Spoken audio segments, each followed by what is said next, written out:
Hello. Today we're going to give you instructions on how to download and use your standard legal software on your iPad.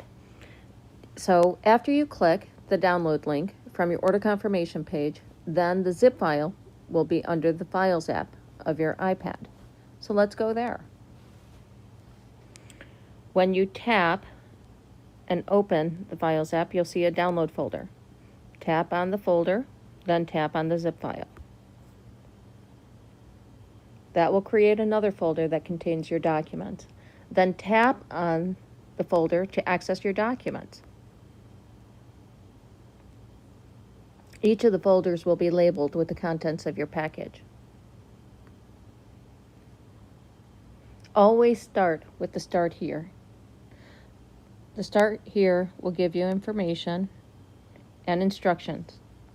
The primary instruction for standard legal software is to use the Adobe Reader. Please don't use a substitute program. Next, we'll go to the index.